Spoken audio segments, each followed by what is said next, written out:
We've been thinking through Philippians together, and the Lord has a lot to say to us there.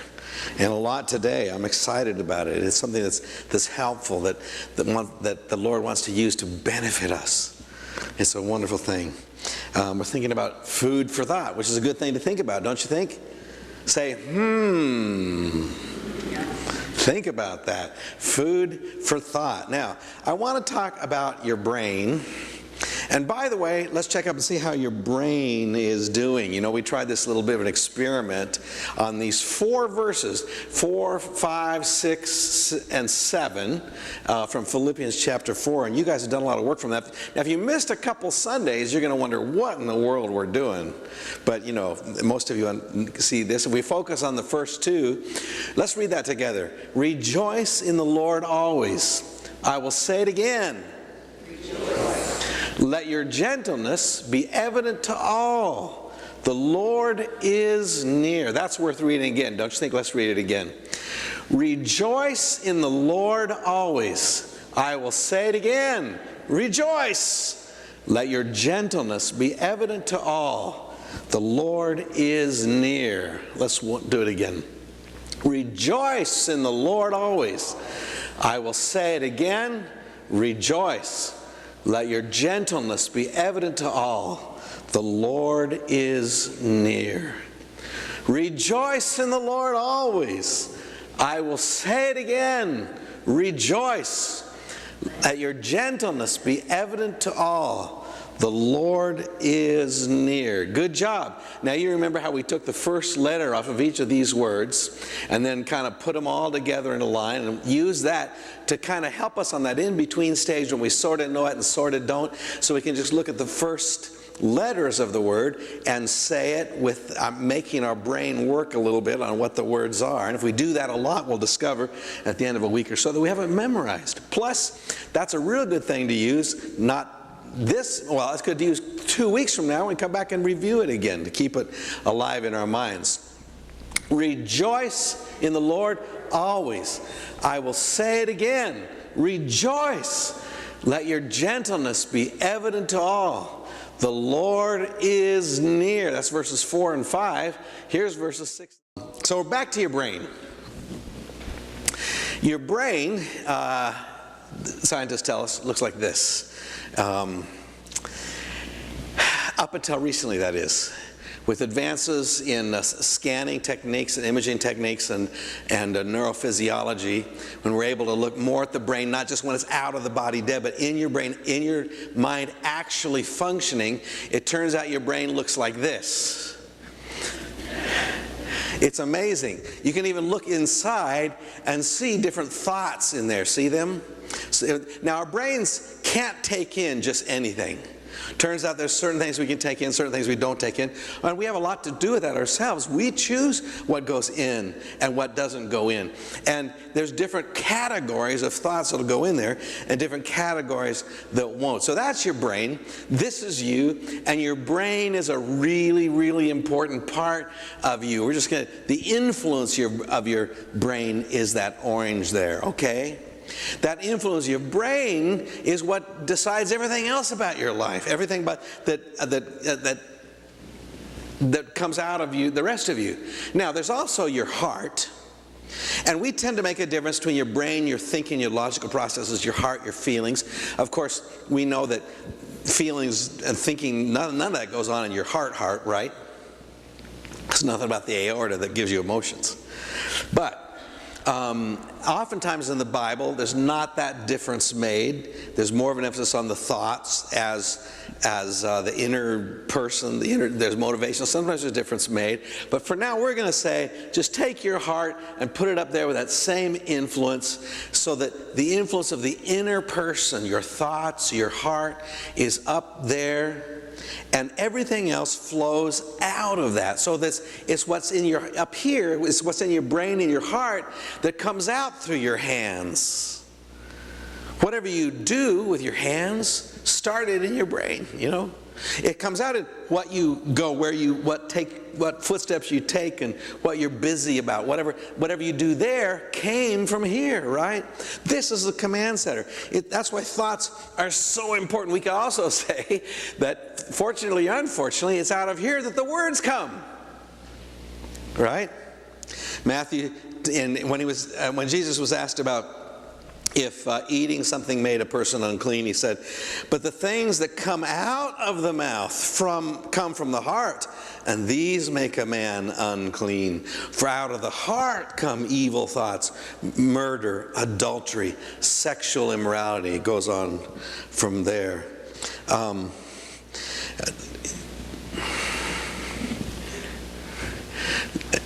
Jesus says, the good man brings good things out of the good stored up in his heart, and the evil man brings evil things out of the evil stirred up in his heart. For out of the overflow of his heart, his mouth speaks. Do you want to know what a person's really like on the inside? Just play sports with them. When they don't have time or energy to filter everything that comes out, you get a pretty good picture of what's on the inside. At least that's what I've experienced along the way, because it's from the overflow of the heart the mouth speaks. It's from what's inside. That's why the inside part, our thoughts, our attitudes, we've been talking a lot about attitudes, are so important. Paul talks about taking captive every thought to make it obedient to Christ. Just the importance of capturing our thoughts and making that difference, because all of us also lived among them at one time, gratifying the cravings of our sinful nature and following its desires and thoughts. Like the rest, we were by nature objects of wrath. Talking about how we were before Jesus got a hold of us. Now, we've given our lives to Jesus. He's coming, He's given us a new heart, a new life start. But it's a process that new life takes over all the pieces of our life that we've gotten in different ruts and patterns from the past. And often different pieces of that take longer than others.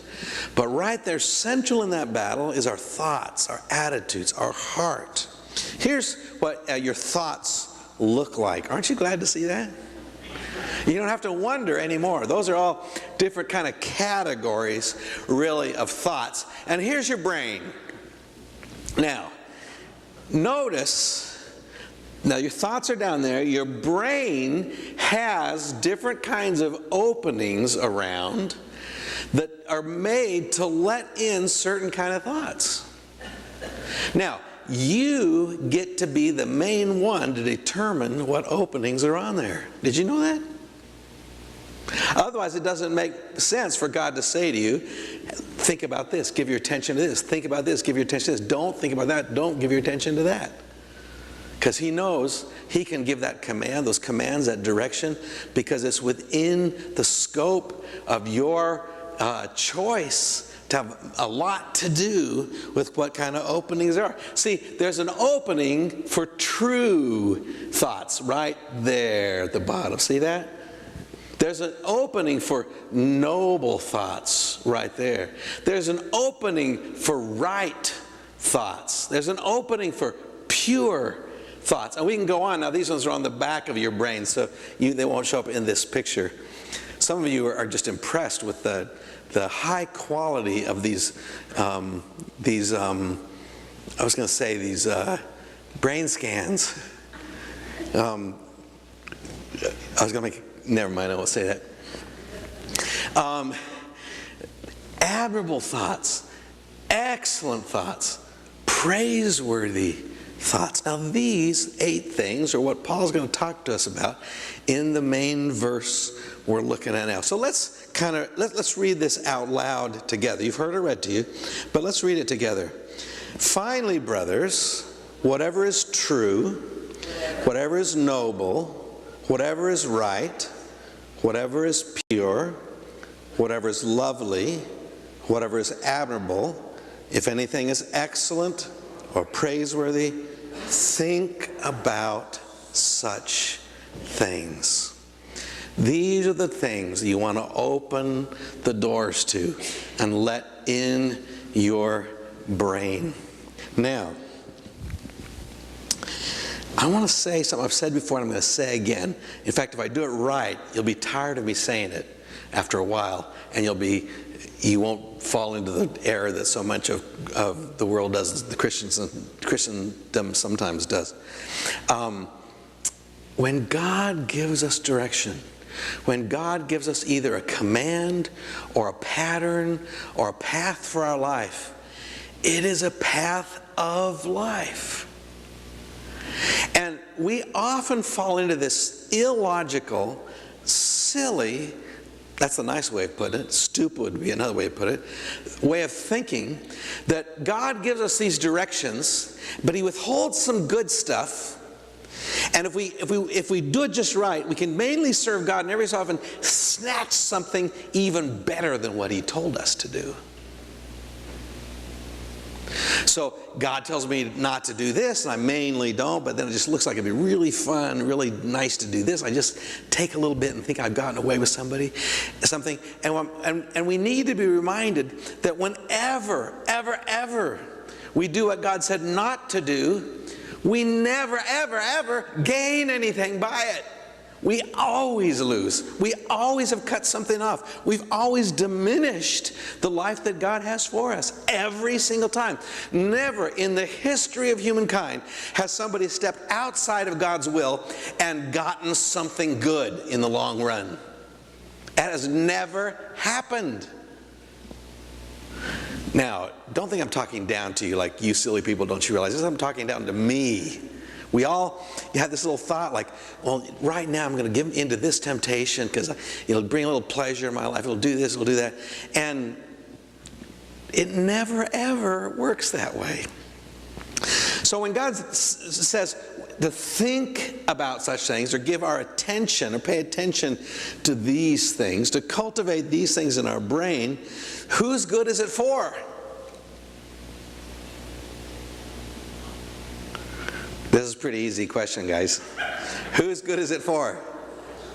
Yeah, it's for our good, isn't it? Think about such things. Paul offers himself as an example even in this. We've already talked about how Paul has called us to follow his example.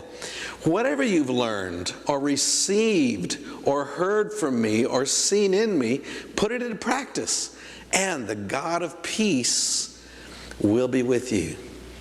Paul offers himself as an example, not just of this, but of this whole passage of the things he's been talking about. He says, look, you've seen it in me. He's not claiming to be perfect. He lets us know that he's a sinner, but he's an example of how this works, and we can be too, and we can offer that to other people. Let me show you what this is like, is what we can all say. But let's focus on these things here. These are the openings that we're supposed to have in our brain. These are the thoughts that we let in the gateway. These are what can come in by our choice. First of all, true thoughts. That seems pretty obvious, doesn't it? But you know, there's plenty out there in this world that is popularly thought, but not true according to God. If you doubt me, watch TV for half an hour. Things that are valid, things that are reliable, things that are honest and straightforward. You can compare that to things that are tricky and dishonest, things that aren't true, things that are false. You can compare that to thoughts that carry with them fake promises. Hey, if you think this way, if you think about, making a little more this money yours than was your share, if you think about this sexual gratification out of the wrong pot, if you think of this, if you think of that, those are fake promises that the enemy has attached to them. They advertise they'll bring us something good, but they won't.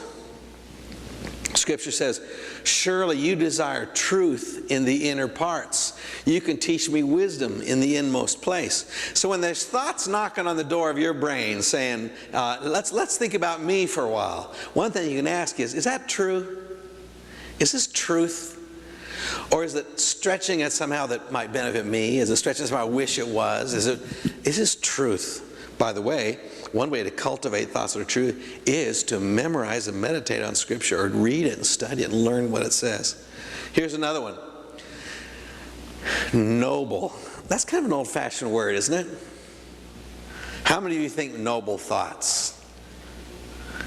I mean, we wouldn't normally use that as a way of describing it. You'll see it translated different ways in different translations. But it has the idea of being honorable, something revered or reverable, venerated.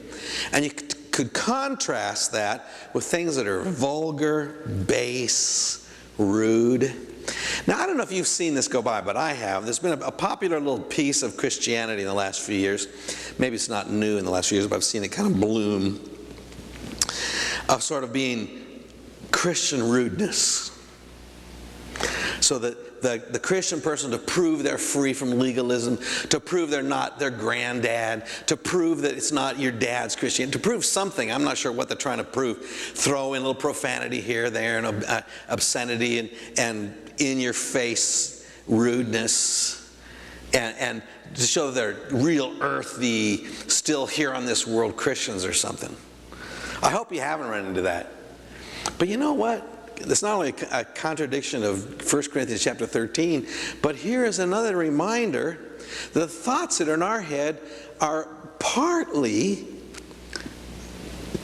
shaped, conditioned, checked by the standards of those around us.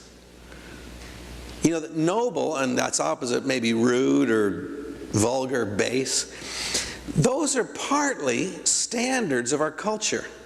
Something in our culture is going to be rude that isn't in somebody else's culture. Some in our culture is going to be noble that isn't in somebody else's. And we're supposed to have some sensitivity to that.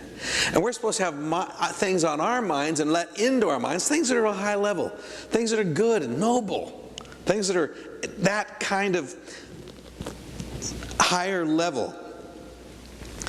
Nor should there be obscenity, coarse talk, or foolish talk, or coarse joking, which are out of place, but rather thanksgiving. You know, when we give our minds to things, we kind of wear ruts in our brains. And to get out of those ruts takes a lot of energy and time to start thinking, to let in the right thoughts, keep out the wrong thoughts. I don't know if you've experienced that. I sure have. There was a time in my life when I used huge amounts of profanity to show how cool I was, and had to throw in profanity in everything I said. This was a long time ago. And I was even a Christian when I did this.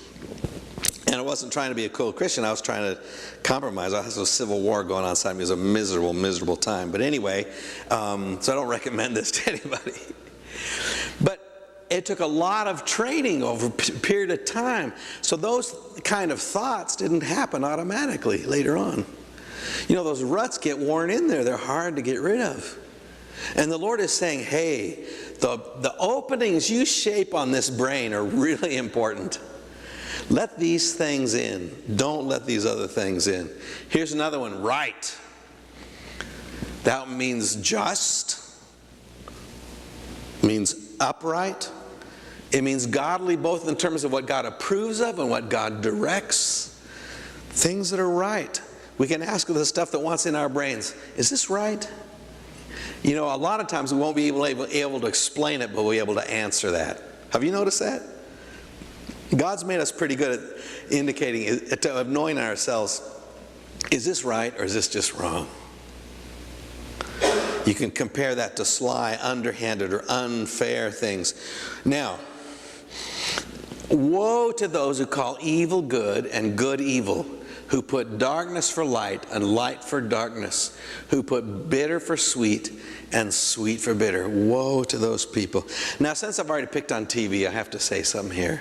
You know, pick any half hour of popular TV and watch it, and you'll see that one of the main things going on is just this. That you take the guy who's violent, the guy who's hopping in bed with every girl that goes by, and that's good at lying and deceiving people, and he's made to be the hero, and you're made to admire him and cheer him on and hope that he wins. And then the person who's trying to do the right thing and who's honest and straightforward is often made to look like a dummy, and they don't know what they're doing and they don't belong in this world. Now, that's an overly strong statement. That's not all the time. It's just most of the time. Have you noticed that? So that should shape part of what we take in our brains. Are we willing to take that stuff in? Are we willing to entertain those thoughts on a regular, standard basis? Now, you can't make rules about that. I'm not saying you should never watch TV. Although if you took that on, it might be a good idea. But anyway, we watch, there's a show we watch. Anyway, I won't say any more about that. Right. How about this? Pure. Moral purity. We know something about that. Chaste. This could mean chaste. It means 100% of something, not a mixture. You can compare it to things that are, and the Bible uses these pictures, something that's streaked or muddied, something that's almost, or something that's pretty much. Let me tell you about a recipe I have. We like to make kind of a low-fat shake with skim milk and powdered milk and ice and water. So I take the water, I take a little bit of water, put the powdered milk enough to make about a quart in it, and so there's a little more than the actual amount I'm going to make, and then I put about 2 cubes of ice in the blender. I blend it all up. I put in vanilla, I put in some chocolate. Yes, there's chocolate in it, I'm sorry, but I put some chocolate in it, and there's no ice cream. Then I just put like maybe a little less than a quart cup of horseradish in there, blend it all up, and when you eat it, what's your problem with this? I mean, it's still, a quarter cup in a quart is not much. It's pretty much just shake, right? It's pure pretty much. Pretty much isn't pure. That's not what pure means. And the Lord would have us entertain thoughts that are pure. They're all 100% belonging to Him, all in His way of looking at it, not against Him, not some that's horseradish and garlic in the middle of the shake. Since we have these promises, dear friends, let us purify ourselves with from everything that contaminates body and spirit, perfecting holiness out of reverence for God. Things that are lovely. Now that's another one we probably wouldn't use very often in our daily language. Oh, that's a lovely thought. Well, maybe some of you would. I probably wouldn't. I'm trying to think lovely things. Don't bother me. Just, here I am on my desk. I'm trying to think lovely thoughts, and here you are bothering me. No, we wouldn't say that. But this is worth thinking about. Lovely things in the sense of things that are pleasing, that are winsome. That's a word we don't use very much, but it has to do with evoking love and calling forth love could be part of the meaning here. And agreeable, pleasing to others. We could compare things that are distasteful, disgusting, repellent. There's a lot of overlap between these words. And I think we're starting to get an idea of where Paul is headed in saying, look, here's what we should be letting in. These are the openings you should have in your brain. We who are strong ought to bear with the failings of the weak and not to please ourselves. Each of us should please his neighbor for his good, to build him up. Even Christ did not please himself, etc., etc. Thinking about that please meaning of this, that we're concerned that our thoughts are also for the benefit of others. They're lovely and they call out love. Admirable, of good report, and I practically repeated myself instead of good repute. That's pretty much saying the same thing. High-toned. You compare things that are unworthy, things that are putting down. We ought to give our minds to things that are admirable. That ought to be one of the holes that we test things with. When a thought comes through, we ought to say, is this true? Is this pure? Is this lovely? Is this admirable? Thinking about an elder must be above reproach, temperate, self-controlled, respectable. He must have a good reputation with outsiders so that he will not fall into disgrace. Now, Paul's going to shift gears here a little bit, I think. Now, people disagree. You have different opinions about this on both sides. But I'm inclined to think that Paul is sort of moving into wrap-up mode. And when he says excellent or praiseworthy, you might see translated otherwise like virtue. For excellent, I said excellence. But when he says excellent and praiseworthy, I think he's going past the first 6 things he said and saying, these, let these things in you, but make openings for these things. And he's saying, in effect, I'm never going to say all the right things of what you should let in, but if anything is excellent and praiseworthy, intentionally open this out to broad, general categories that sort of wrap up the whole thing. That's what I think he's doing. He's wrapping up, and he's saying, look, if anything is excellent, if it's high quality, if it's first rate, if it's no compromise, let that in. There should be an opening for that. Compare that to inferior stuff. So whether you eat or drink or whatever you do, all for the glory of God, that every thought will be taken captive and be at an excellent level, and it'll be honoring to the Lord. Bring him glory. Excellent. And then secondly, praiseworthy, another big general term. Exemplary, commendable. Not things that are base and contemptible and unethical. Give your thinking to this. Let those thoughts in. Shut out the thoughts that aren't that. But now you must rid yourselves of all such things as these: anger, rage, malice, slander, and filthy language from your lips. Now, if those are the openings on your brain, what do you do when something comes along that's kind of an odd shape?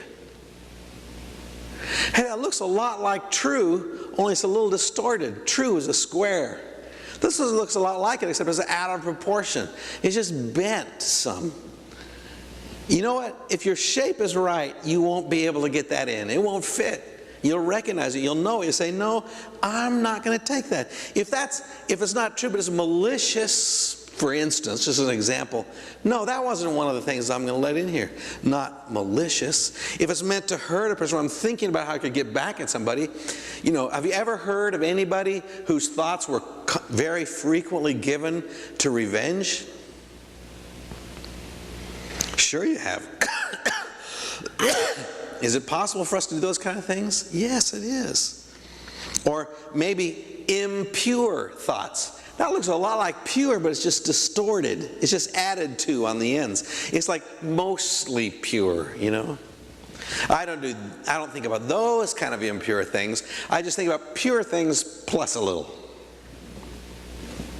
No, that doesn't get in. That won't fit. That's not one of the places, one of the openings I have. This is your brain. This is your heart. And the Lord is saying through Paul, there should be a way in for things that are true, noble, right, pure, lovely, admirable, excellent, praiseworthy. But you know what? When things come in that aren't true or noble or right or pure or lovely or admirable, excellent, praiseworthy, they shouldn't be able to get in. This is what we think about. We think about such things. And I need to think about my brain, that picture of my brain, when I'm tempted to give, to welcome into my head thoughts of resentment over a hurt from years ago, how somebody hurt me and it's never been resolved, or how somebody did something that was real damaging to me and then they got a lot of credit for it wasn't what theirs and everybody thinks they're wonderful out of it, and I'm thinking about that. Gee, which opening does that come through out of those we talked about? Now, if I'm stealing away from what God wants and I'm thinking those thoughts, is it helping me? Is it making my life better? No, it's not making my life better.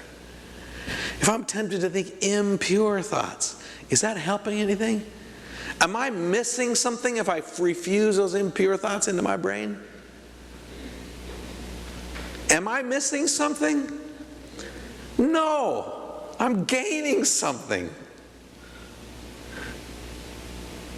If there's a false narrative about what wealth means and popularity means and being famous means and all that, this being sold to me from the billboards around me and the TV screen and the ads and the things that pop up on the screen, if there's a false narrative about that and I don't even let that come into my brain, and am I losing something? Am I missing something? No, I'm gaining something.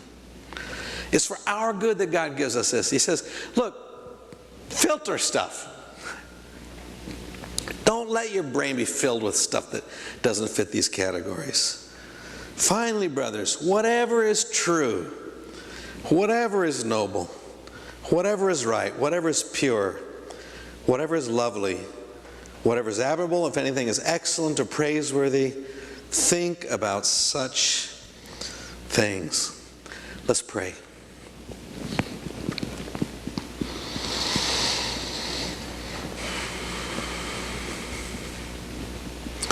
Lord, the first thing I think about when I read this passage is all the ways I've failed this so often, letting in all kinds of stuff that's just garbage and doesn't honor you at all. Lord, I pray that I could be conscious enough for a long enough time to be making new habits and new patterns, and where I can pay attention to what's getting in, what's coming in my brain, what's coming in my heart, what's cooking in my inner person that other people don't see or know about. Lord, those things would be filtered for the things that you want there, not the things that take away from what you want there. Take a minute, just talk to the Lord for yourself. I don't know where you're at with this, but just ask the Lord for His help in this. Tell Him where you need help and where you'd like to make progress, and ask Him for it to help you do that.